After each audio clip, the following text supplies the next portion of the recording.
For my entire life, the story of the working class has been one of betrayal and loss. Stagnant wages, vanishing benefits, rise of the gig economy, decline of unions.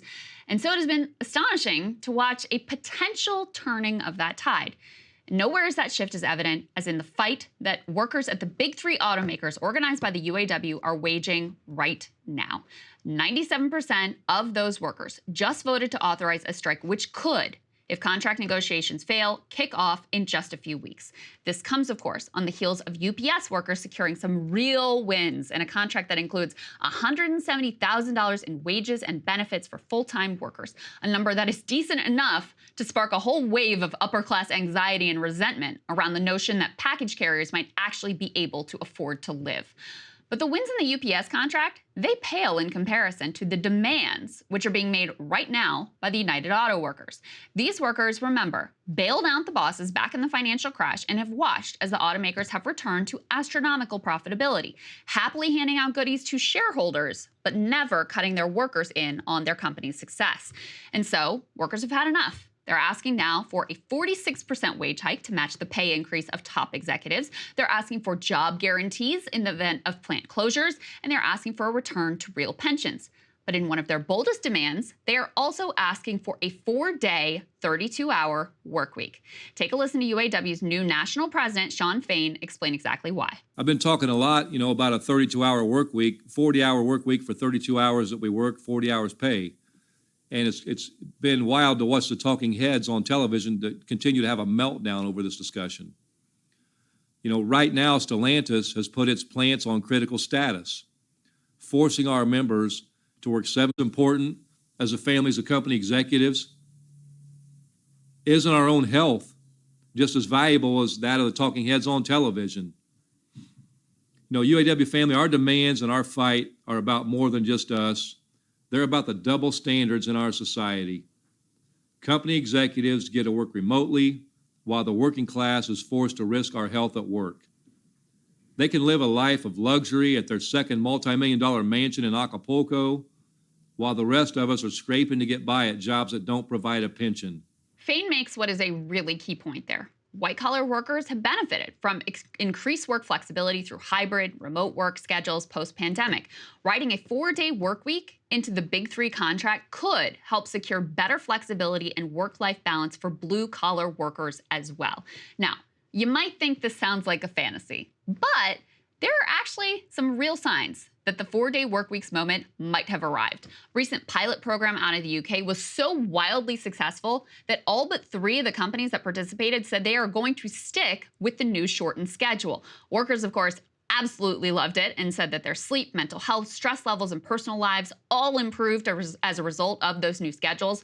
Bosses found that workers were way more productive and actually able to accomplish the same amount even given the shorter hours. Revenue at those participating companies was unchanged and even went up from a comparable period in the prior year. And unsurprisingly, workers wanted to stay in their jobs, leading to a major decline in employee resignations. 15% of the participants actually said there was literally no amount of money that could induce them to go back to 5 days of work per week. Now, here in the U.S., a Democratic lawmaker just proposed a 4-day work week in the state of Pennsylvania, which would apply to companies with over 500 people. That legislation would set the work week at 32 hours, but require companies to keep overall pay the same so that workers are not losing out as they move to fewer hours. The movement also fits perfectly with a post-pandemic attitude shift that has led millions to rethink their work obsession and shift their priorities away from the grind and towards their personal lives. We have tracked all of this here really closely. The migrations in search of better quality of life, the mass adoption of hybrid work schedules for office workers, the rise of some cultural phenomenon like the anti-work subreddit, the wave of post-COVID resignations that saw workers hopping jobs in industries like never before. And in a sign of those rebalanced priorities, research just came out showing that workers' quote, connection to companies' missions just hit a record low. Now, Axios, of course, frames this as a negative, but personally, I see it as extremely healthy. Why should workers devote themselves to a company mission that likely has nothing to do with them for companies that have zero loyalty to them? In another sign of the 4-day work week being an idea that's time has come, polling shows it is insanely popular with basically everyone. 87% of workers are interested in a 4-day work week. Highest support comes from millennials at 93%, but support for the idea was extremely high, over 70% among workers of every single generation. So for any cynical politicians out there, please take note. Voters will love you if you champion this cause.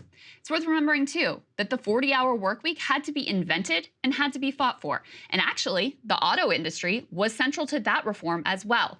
Henry Ford was one of the first employers to institute a 40-hour work week, along with pay that was high at the time, under the theory that a large middle class was needed in order to buy his product. In the same era, pressure from workers and unions helped codify the 40-hour work week at the national level through legislation signed by FDR. Often forgotten, too, is the fact that the movement for a shorter work week had even more audacious goals.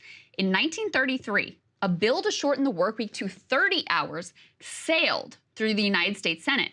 Labor groups backed it. FDR initially backed it as well before buckling to pressure from manufacturing concerns. The 40-hour work week was actually the compromise position after that initial bolder effort was killed in the House of Representatives. Nearly a century later, white-collar and blue-collar workers alike are picking up where reformers and labor activists left off nearly 100 years ago. After all, what could be more essential to human thriving and to realization of freedom than control over one's own time? What could be more beneficial to families and to communities than actually having time to give to loved ones and civic participation, time that is not an exhausted, distracted afterthought?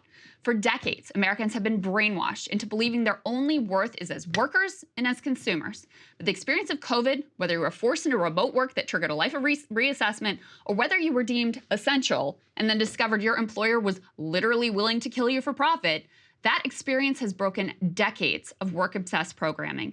And so in this new reality, the UAW's 4-day workweek demand makes all the sense in the world, because we are all more than our jobs.